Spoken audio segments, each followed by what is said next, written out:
This is the third score I've done for a Ray Bradbury short or a story that's been made into a film. And it's been really interesting because each score has been very different, but the stories in themselves still have this sort of kind of some of the same themes. The second one was A Piece of Wood.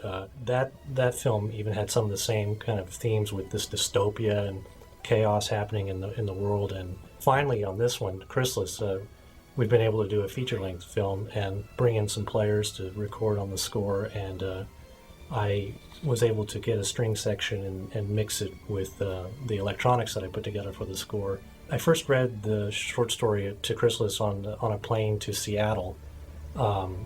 Roger and I were screening A Piece of Wood at the short film, one of the science fiction short film festivals in Seattle, Washington. And after reading that story, I was pretty excited about how Roger and Tony were going to be able to make this into a feature-length story.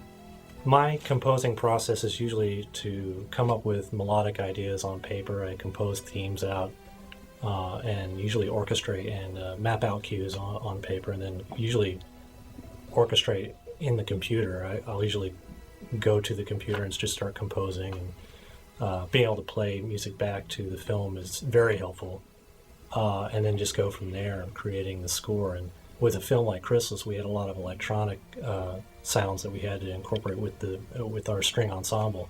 So I was able to kind of get those immediately and get an idea of how they would work with the sound design. The approach to scoring Chrysalis was starting off with writing a couple of themes, and both themes were associated with the character of Smith. I was fortunate to be brought in early and got to see the film in pretty much every cut that we had put together, and then most of the score is still this paranoia. It represents this fear that these other characters have. They're not quite sure what is happening to Smith, and then what Smith's going to be when he comes out of the Chrysalis. So a lot of the music had to be this atmospheric and sort of dark and paranoid type of sound, but I wanted to keep some of those melodic, some of the thematic statements to go through those cues and still kind of connect us to those themes, the two themes for Smith. Meeting Ray Bradbury was a great experience. It's just been a great honor to work on the music for these films. It's in a way, it's been a part of me since I've been out here and been able to write music for film and just keep doing these Ray Bradbury projects, and it's really exciting.